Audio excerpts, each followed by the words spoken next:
Hello Internet, Taliesin here, and today we are talking Shattered Legacies, the new World of Warcraft cinematic in patch 9.2 Eternity's End. And I know what you're thinking. You're thinking, oh wow, is 9.2 out already? This is fantastic. I can't wait to play. What a fantastic day. Excuse me while I reinstall the game and check it out. And unfortunately, you would be wrong. This fully rendered cinematic featuring major story and character development vital to the narrative of not just the patch, not just the Shadowlands, but arguably for at least another expansion before Shadowlands as well, which illuminates and explains some really quite important stuff, addresses community concerns about the story head on, and sets a course for the remainder of, as Steve Denuza put it, the current book in the saga of Warcraft. This cinematic has been released as part of the 9.2 PTR on purpose though, and of course we are going to give it a proper deep dive as always. But here's the thing, I wasn't going to. Let's get this out of the way straight off the bat. I do not think that a cinematic like this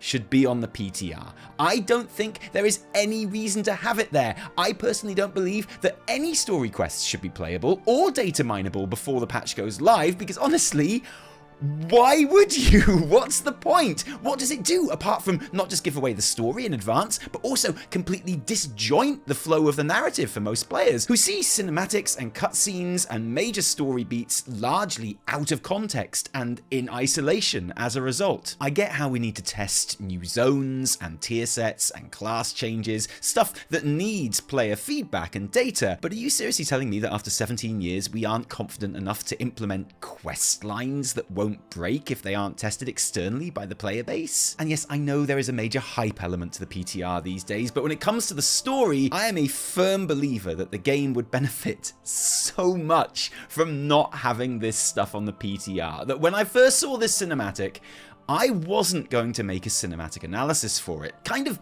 out of protest. That was, of course, until I saw some of the online reactions to it. 2 words, cop out. Are they really going for a "it wasn't really her" thing here? It wasn't me, it was my evil twin. Pandering redemption. So basically, everything she did from the moment she became a Banshee and her character development in-game and novels feels worthless. Sylvanas commits atrocities, lol, redemption time. They unironically decided that retroactively taking away all agency of a character who was established for almost 20 years. This feels like a writer trying their absolute best to redeem a character they really like, despite the horrid actions said character did when they were being written by another writer. Yet another forced redemption arc from a company that since lost the real talent and only cares about profit. So am I missing something? All of her decisions up until now are basically obsolete because the jailer is deceptive and cunning. Yeah, I'm afraid you are missing something. In fact, every one of these comments is wrong. This is the most on the nose and explicit messaging I think I've ever seen in one of these pieces, and what it definitely absolutely is not doing is using the Sylvanas split soul to excuse, forgive, or sweep under the rug any of the Banshee's actions. What it categorically is not doing is using the split soul as a get out of jail free card or an alibi, or to rob Sylvanas of agency or responsibility or consequences. In fact, the whole purpose of Shattered Legacies is to show us the exact opposite of that. So if you are one of those many people that have misunderstood this cinematic, and you're in some good company, then this video might be quite interesting to you. Oh, and obviously we're gonna geek out and pick it apart and have a good old nerdy time stopping and starting and talking all over it as usual. So join us as we deep dive into the 9.2 cinematic Shattered Legacies and ask, what is it telling us and why did so many people not get it? Okay, go, go, go, go, go, go, go, go, go. Sylvanas' soul has been fractured from the moment of her death until now. So the cinematic starts with this shot of Sylvanas, unconscious since the end of Sanctum of Domination, shorn of her battle gear for the first time since, I think, forever.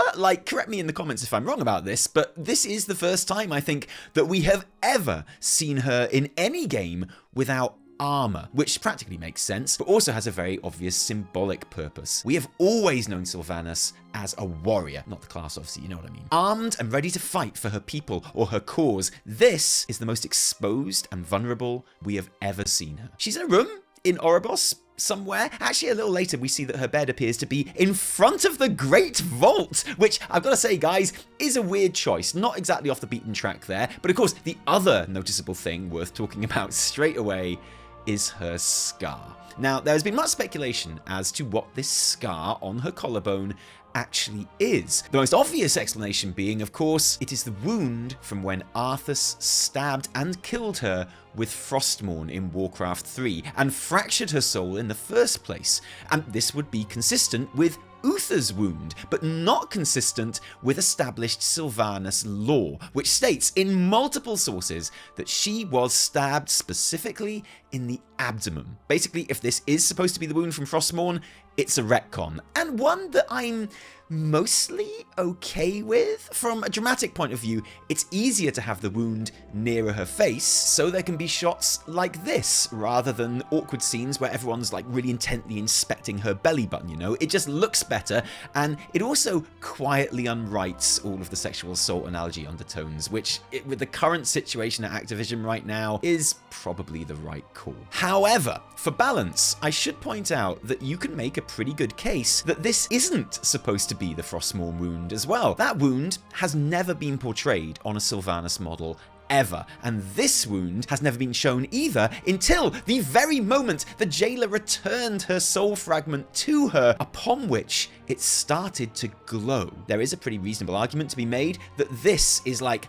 a re-entry wound from that. I like to call it a soul hole. I've noticed no one else likes to call it that. The fact that it isn't as large or dark and infected looking like Uther's Frostmourne scar would seem to be evidence to back up that theory, but theories are all we have right now. It hasn't been confirmed either way. I only bring it up because it's something people have been discussing. But this opening is basically Uther giving us a quick refresher course on what's been going down, explaining that Sylvanas' soul has been fractured since death, and then cutting to the burning of Teldrassil. Burn it! This was their home. And you slaughtered all of them! How could you take all those innocent lives?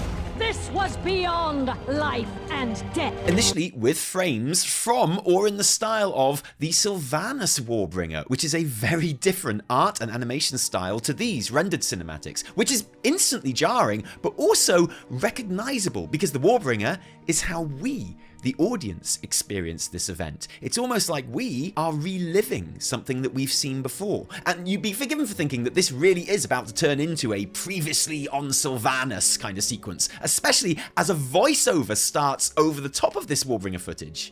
This was their home. You may notice, consciously or unconsciously, that this voiceover isn't from any cinematic that we've seen before. In fact, it is completely new, even when we are presented with this image, which I think is so neat. This very explicitly references those really famous promotional images of the burning of Teldrassil and of the Warbringer itself, and in those images, this figure, kneeling, defeated on the left of the shot, is Delarin Summermoon, the captain of the Taliesin Guard, the character who delivered the famous "You cannot kill Hope" line, which maybe inspired Sylvanas in the moment to burn the whole city. Maybe, perhaps it's possible that happened. But in this scene, the character isn't Delarin, but Sylvanas, or specifically Ranger General Sylvanas. The Sylvanas that fought to hold back Arthas and the Scourge in Warcraft 3 and was killed and raised into what eventually became the Sylvanas that we see at the center of this shot watching the carnage unfold. They are portrayed here as two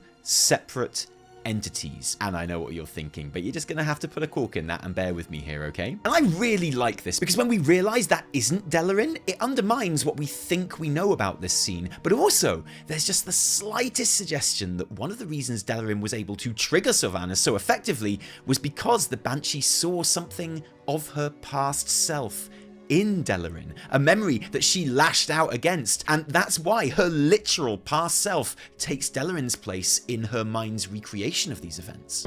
There was no other path to true freedom. How can you not see that? I see what you are. Murderer, monster, butcher. Why can I not escape this torment? So yeah, there's a lot to unpack here, but firstly, obviously, hello Ranger General Sylvanas, let's talk about you! This model for Alive Sylvanas has been pretty controversial in some ways, and actually, I understand why. Generally, people think this whole cinematic looks absolutely great, but there's a couple of things which some people have found jarring about it. Generally, as we'll see, the models overall in this cinematic are a little bit chunkier and perhaps more cartoonish than we're used to seeing in these cinematics. Lots of people have compared them to Heroes of the Storm, and I don't disagree with that. I think Blizzard have got some new technology going on here, but I also think that that chunkiness is absolutely a creative choice. A lot of this cinematic is set in and around Warcraft 3, and I think the general feel of these models might be a nod to the visual style of that game, which I really quite like and I find very effective. Is her hair weird? I don't think so. It fits the style for me. No, the reason I think this character portrayal jars for a lot of people is the eyes. Sylvanas has very human-looking eyes in this cinematic, with the sclera, the whites of the eyes, visible in a way that it is impossible to reproduce in-game on high elf models. That and the very prominent black pupils. This is consistent with how Sylvanas is shown in a lot of cinematics, but I think it's mostly here for dramatological reasons, in the same way that Thrall has human eyes and eyebrows to make us relate more to him, so I think does Ranger Sylvanas. So yeah, fine. Personally, I don't think it's necessary. We all know what high elves look like after 17 years. I don't think anyone is going to be dragged out of the moment and unable to empathize with the character because they have proper elf eyes, you know? And also, because this is a deep dive, I'm going to mention that old chestnut that Ranger Sylvanas has been said multiple times in lore to specifically have grey eyes. Here, they're obviously super blue. If there's a creative reason for this, then I've missed it, and I'd love you to tell me about it. Let me know. The cuts in this scene are very fast and dramatic, almost like this is the sizzle sequence before the cinematic starts proper. You know how when you watch a movie trailer on YouTube, it does that really annoying thing where it shows you like a 5-second version of the trailer before the trailer starts? Man, I hate that shit. But here, it adds to the catch-up feel of this sequence, almost like it's a trailer for the real cinematic to come. But most interestingly is what Ranger Sylvanas says, or rather, how she says it. How could you take all those innocent lives? Because she is aghast at the actions of Banshee Sylvanas, admonishing her for the atrocity she has committed and the lives she has extinguished, but she is talking in the past tense. She isn't learning about this for the first time, she's being forced to relive it with the Banshee over and over. And having these two apparently different versions of Sylvanas shouting at each other, making their cases to each other, arguing their point, neither able to understand the motives of the other, is really effective. And I know what you're thinking. You're thinking, well, hang on, Taliesin. All those comments you showed at the beginning of the video, complaining about there being a good Sylvanas and a bad Sylvanas, those were absolutely right. And you said they were absolutely wrong. You are a bad person and you should feel bad. And obviously I am going to explain why those are wrong, but I'd ask you to bear in mind that the point of a cinematic, or any film, is to tell a story. And often how you do that is you start with one situation, and then the situation changes. So for example, at the beginning of Black Panther, Wakanda is isolationist and walled away from the rest of the world. But it would be wrong to say that Black Panther is a movie about how isolationism is good, because the whole point of that story is that throughout the course of it, the characters learn that isolationism isn't good, and actually it would be better to open their borders to the world more. And likewise here. Yes, at the moment, the cinematic is showing us that the two fractured parts of Sylvanas' soul are different people almost. Two individuals who do their own thing with their own wants and desires, their own morals. But the point of these 4.5 minutes is to show us why actually that isn't the case. That's like literally the whole point. But yeah, right now there is a firm belief from Ranger Sylvanas that there is nothing in the Banshee that she recognizes or accepts as being the same person as herself. And this sequence ends with these very nightmarish cuts between this cinematic and the Warbringer. And then back to the Great Vault where it all started. I know, and I'm sorry, but there really is this much to talk about all the way through. The jailer has severed their bond and condemned her to endlessly relive her atrocities. So long as her soul remains divided, she cannot wake. So right now, I don't know about you, but I'm thinking, how can Uther see into her mind like this, right? well, he has gone through the same experience. His life and actions aren't comparable to that of Sylvanas, of course, but he is the only other character we know who has gone through what Sylvanas is going through now. The only one who truly understands what having a fractured soul means. Oh, and also he's a Kyrian, and they have like the ability to experience and relive people's memories, so there's probably that too. But he gives us some good exposition and explains how Sylvanas is endlessly reliving her atrocities, and that as long as her soul remains divided, she will not wake, which is when we get to see all the other characters' reactions to the situation. She cannot wake. Maybe she shouldn't. Bane Bloodhoof, who, let's be honest, hasn't had the best expansion in Shadowlands, basically discarded by the jailer and then tortured in Torghast, and then just spending a lot of time sitting in Oribos staring into space. So the bar for awesome Bane moments isn't high in Shadowlands is what I'm saying, but he does get the most badass line in the entire cinematic. And of course Bolvar, who also has plenty of reason to hate Sylvanas, but is being the pragmatic one. She's the only one who knows the jailer's plan and how we might save Anduin. He knows they need Sylvanas' help and knowledge to stop the jailer, and that's the only thing that he is focused on right now. Jaina and Thrall also have some pushback. She's the one that turned Anduin. Jaina is right.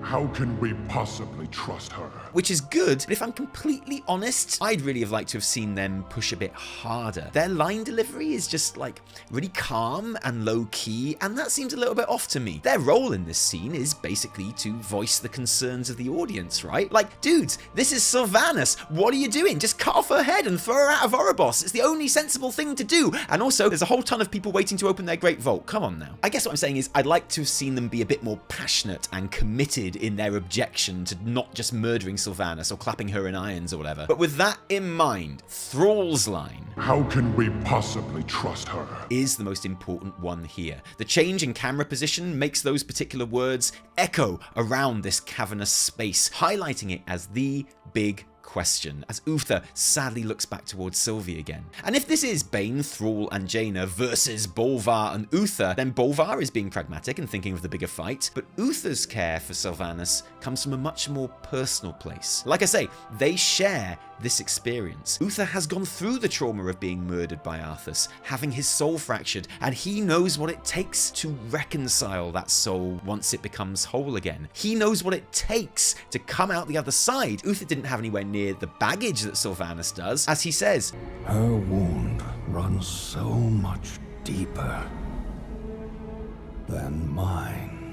and the fact that he's a paladin and therefore prone to a bit of self-reflection probably means that he was always better equipped to find his way to the other side of this experience, but he is obviously keen to help a fellow sufferer through the pain and conflict that he knows only too well. Which is why it is actually incredibly symbolic when he removes his chest piece in order to have Sylvanas physically touch his wound.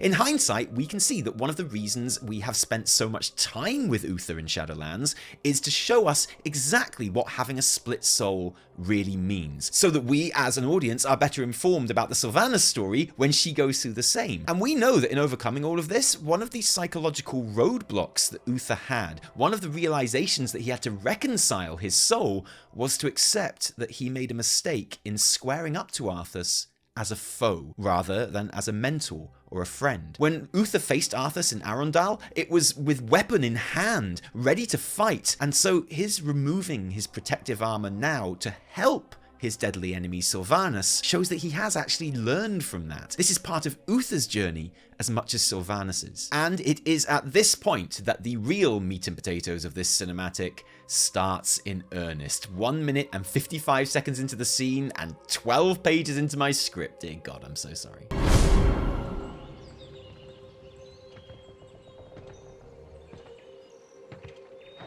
Well met, Ranger General. What is this?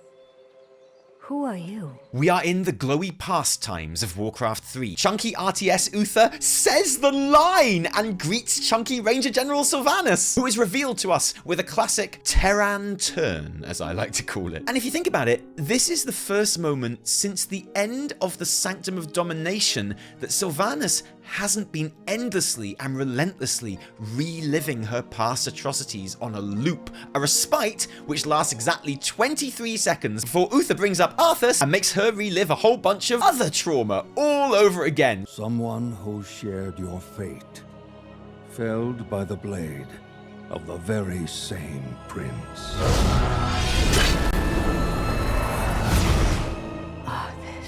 So yeah, thanks for that, Uther, you dick. And again, we see the flashback to Sylvanas' death as footage from the Warbringer, which again serves a dual purpose. A different animation style gives it the quality of something from a different life or existence, but also it's a cinematic that we have seen before, so we are reliving this too. Hello everyone, hi, it's Tired Editing Taliesin from the future here, and I just wanted to put this in because I got to this point in the video and I realized I didn't actually spend like any time just appreciating the fact that this scene gives us Sylvanas and Uther just chilling out and talking together in a field of wheat. And you know, I think that's really awesome. And I like it a lot. And thank you for making that happen. It's just really cool. It's just really good. I like that. And we're getting to the point of the cinematic where it's kind of hard to miss what the cinematic is trying to tell us, to be honest. Because, yes, up to this point, if you were worried about Blizz using the whole fractured soul thing to try and excuse Sylvanas of her actions, like, wait, what was that comment? Are they really going for a it wasn't really her thing here? Yeah, that. Well, up to this point in the cinematic, you could be forgiven for thinking that your worst fears had come true and that is exactly what the story was shaping up to do. Actually, though, it is, of course, showing us the exact opposite, starting now. Because all the way through this and the coming scenes, Ranger Sylvanas talks about the Banshee in the third person, describing herself as being haunted by one with her face. She sees no connection between them at all. But, as Uther quite bluntly puts it, Died trying to stop that monster, only to wake up haunted by one with my face. That Banshee is you. to which Sylvanas replies, No. I cannot accept that. And here, the central conflict of this whole cinematic is laid bare, explicitly and unambiguously for all to see and understand, or, you know, not understand, whatever. But look, here, on one hand, you have Sylvanas, unable to accept that she is in any way responsible for the actions of someone she sees as a different person, a monster, unrecognizable to her, to the extent that the conflict that creates within her is so great that she can't even regain consciousness. And on the other, we have Uther, someone who has successfully made the journey that Sylvanas is fighting against even now. Someone who we have seen has genuinely learned lessons and accepted his faults and responsibility for his actions, both in life and death when his soul was fractured. And I don't know, who do we think might be right in this argument? And if you were worried that Blizzard would use the soul split to rob Sylvanas of agency and argue that pre-fractured Sylvanas isn't responsible for Banshee Sylvanas' crimes and had no agency in them, then in many ways, this entire sequence is Ranger General Sylvanas making that exact argument. Never in 1,000 lifetimes would I betray everything I stood for. You can't possibly understand. And the backdrops for her making this case to Uther, the scar with a blue silver moon in the background wonderfully, you wouldn't understand, she says. At which point Uther has to wearily show her that unfortunately, he understands all too well.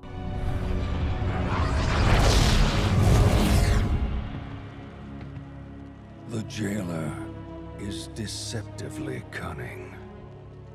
When I realized I had become his pawn, it nearly destroyed me.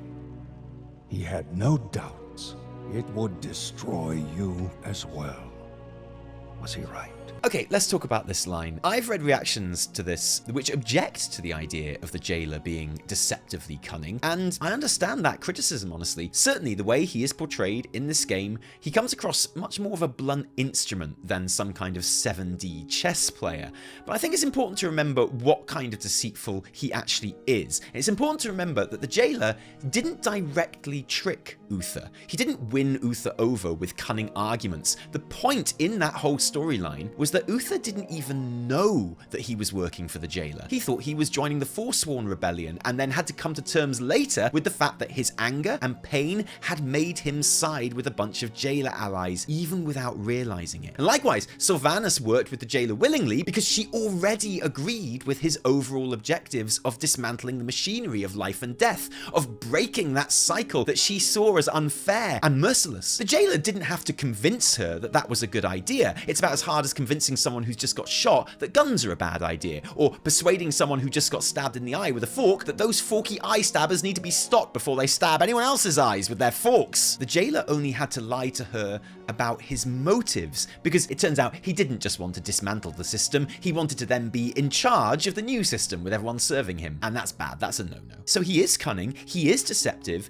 but he really only truly deceives those who are already vulnerable to being blinded to his lies through their own pain and suffering. Arthas had already willingly walked a long way on the path to his own downfall before he even took up Frostmourne. Uther was so single-mindedly brooding on his betrayal by Arthas that he didn't even notice that he teamed up with the bad guys. Sylvanas wanted to destroy the unfairness of life and death that had brought her so much misery that she was seemingly able to blind herself to what for everyone else seemed obvious, that Zovaal shouldn't really be trusted. And notably, Zovaal wasn't able to deceive Anduin, who had already come to terms with his trauma before the expansion started. That's why he had to be flat out dominated. And you know, I think the idea of Zovaal only really being able to trick those who are suffering and hurting enough to be tricked is a really interesting one. And yeah, the game and story could absolutely show it better, but it is there. But I agree, you have to think about it far too much to get there, and it should be much more obvious. But hey, if you want obvious, man, have I got some obvious for you. Will you accept her shattered legacy and tell us how to stop him? Her crimes are unforgivable. Yes.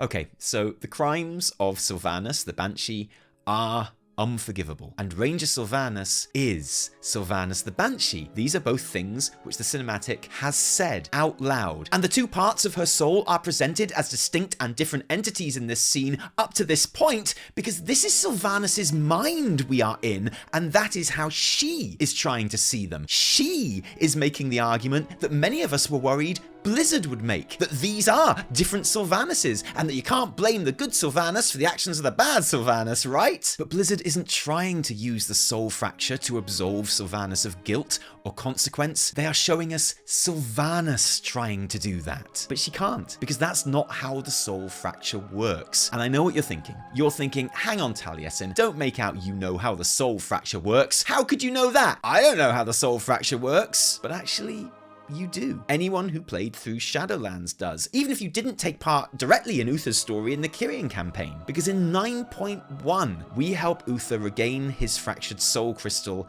and restore it to him. He describes the journey he takes, and just in case that's all a bit too complex, or you know, you weren't really thinking and you missed it, then you can log into the game right now. You can go to Korthia and click on him, and he will explain it to you a whole lot better than I could. When Arthas struck me down, Frostmourne shattered my soul, but it was not divided into one part that was noble and another that was cruel. Rather, it was as if a portion of my consciousness remained frozen in time while the rest of my soul carried on. To feel that missing fragment restored, well, it has caused me to reflect upon the many choices I have made. So, we know that the soul fracture is not a split personality. It's not Dr. Jekyll and Mr. Hyde, where there's a good and a bad version. Ranger Sylvanas and Banshee Sylvanas don't represent good Sylvanas and bad Sylvanas. This part of her soul is like a snapshot of who she was in the moment when it fractured. So the fracture leaves you incomplete, but it doesn't rob you of agency or personality traits or anything else. It's more like, upon having your soul fragment restored, it's like receiving a gift of being able to reflect on your life's actions through the eyes of your past self. Let's put it another way. Like, imagine you've got a photo of yourself from 10 or 20 years ago with your whole life ahead of you, and imagine you had to show that person in the photograph all the things that you've done in your life since. Would you be proud of what you show them? Would you be proud of what you have to show them? Or would you be ashamed? Would there be a part of you that wanted to deny some of the stuff that you've done or make excuses for it? That's what getting your soul fragment back forces you to face. But that person in the photograph is still you. It's still them that went and did all the things in the future that you've just shown them. And this is what Ranger Sylvanas, or rather Sylvanas, realizes in this moment too. And she burns! I must face the consequences. Because finally, meaningfully, she stops talking about Sylvanas in the third person. There is no differentiation. They are the same soul. It's a great moment. It's in many ways an incredibly sad and beautiful moment, but it's also an incredibly affirming and hopeful movement. And that goes without saying, for those of us worried that the soul-splitting thing was going to be Sylvanas' get-out-of-jail-free card to easy redemption and forgiveness and lack of consequences, it should be a blessed relief of a moment. Because, you know, maybe Sylvanas will find atonement and some form of redemption, but if she does, it will not be because her fractured soul is immune to the consequences of her actions and is somehow not responsible for them. It's almost like Blizzard made this whole cinematic specifically to address one of the most intense fears from the community of how they would resolve the story. Blizz put out Shattered Legacies specifically to show us, no, look, that is explicitly not what we are doing. There ain't no excuses here. And as Sylvanas is faced with the burning of Teldrassil without some Banshee version of here to blame, and says, I must face the consequences, it couldn't be any more explicit if it tried. It quite literally spells this out for us. Sylvanas makes the argument that it was someone else that did all of this stuff, but then realizes she is wrong. We end up with Uther making a mission statement for the rest of the patch that basically this is all something that we're going to have to think about later, because frankly there's some shit going down right now that needs to be stopped. So yeah, you'll get yours, we all will, but after we take out the main threat. We cannot change the past, and we may never find forgiveness in the future. But inaction damns us all. Time is short, Ranger General. Make your choice. And with all of that said and laid bare, I love the ending of this scene so much. I've done all I can.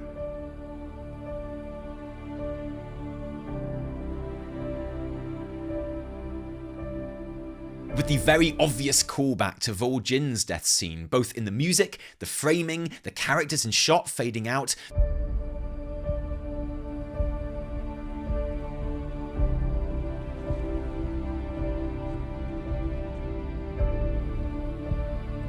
The moment Sylvanas became War Chief, of course, and this current arc arguably properly started. And like all good references, it's there to show the contrast in the two scenes rather than the similarities. Vol'jin died surrounded by friends and brothers in arms. Every single character we see in this scene hates Sylvanas and wants her brought to justice. Whereas the Legion scene ended with Sylvanas now wielding more power than ever before, here, she is vulnerable and helpless. Whereas the Vol'jin scene saw a leader dying, arguably here, we see a rebirth of sorts.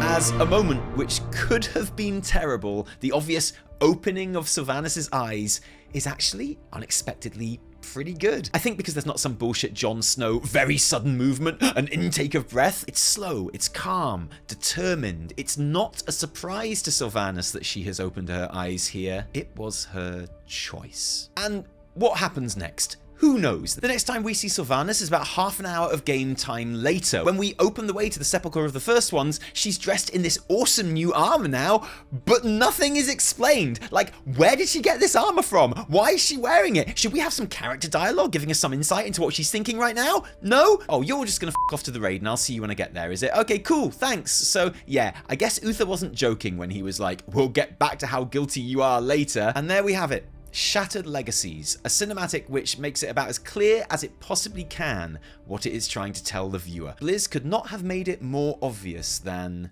That Banshee is you. Her crimes are unforgivable.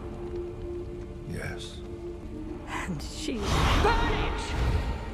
I must face the consequences. Which is why, and I'm sorry I keep talking about this, but it is kind of funny to me that loads of people instead heard... That Banshee is not the same as... you. Her crimes are unforgivable. No. And she... I don't need to face any consequences. And look, usually I'd say, hey, if this many people misunderstood the cinematic, then it must be the cinematic's fault, right? It can't have been clear. And I've thought long and hard about this, but I honestly don't know how they could have been any more explicit other than maybe calling the cinematic, the soul fracture ain't no excuse, fam, chill out. I guess I can blame Blizzard for the way that most of us, all of us watching this video, consume the story of this game in disjointed chunks on the PTR with in-between bits missing, often in the wrong order, and yes, that is absolutely Blizzard's fault, and I want to reiterate again how you can officially consider me a campaigner for keeping story quests and cutscenes not just off the PTR, but encrypted in the data until the game releases. We know you can do it, the game would be much, much better for it, and I think the time has come. Hashtag keep story off the PTR. Please share in the comments if you agree, and Blizzard peeps, I know you watch these videos, check out how many people agree with me in the comments below, with your own eyes, okay? Whether they be blue or grey. I do think the community has to take some bit of blame too, though. I think so many people have convinced themselves that the story is going to be a certain type of bad that they saw this cinematic as confirmation of that, even though it was quite literally showing them the opposite. Like, it should not have been possible to misunderstand this cinematic so much. And I don't know, maybe there's some reflection to be done there too. With all that said, you might be able to tell by the length of this video, I really liked this cinematic. Obviously, it was beautifully put together, and I really loved the stylistic choices that were made, but also I think it did an amazing job of answering questions that we had, resolving a situation and setting a clear path forward, something that I've criticized some recent WoW cinematics for not doing, and honestly, it felt so good. Whatever Sylvanas' resolution ends up being, it's not going to make everyone happy. It can't, and it probably shouldn't, but Shattered Legacies has genuinely made me hopeful that Blizz understand a lot of the fear I and others have about how it might turn out, and that makes me optimistic. But what do you think? Did this cinematic give you what you needed to bridge the game between Sanctum and 9.2? How does Sylvanas' story need to end here? And where are you afraid that it might end? Let us know in the comments below, and thank you for joining us today. If you like this video, don't thank me, thank our patrons who give their actual real-life money to make all of our work happen. And guys, thank you, because without you, there would be a whole lot less Taliesin and Evitel. Thanks also to my Twitch chat, who I basically used as a wall to throw a lot of my thoughts about this at for a few hours when we watched it on stream together. Come along, join us sometime if you like. Oh, and if you didn't like it, downvote the shit out of it. Remember, my name is Jessica Drew. Now, my name is Taliesin from me and Evitel and Anirin too. Until next time, cheerio. Oh, I just want to say it feels really good to be doing a cinematic analysis again. It's been too long.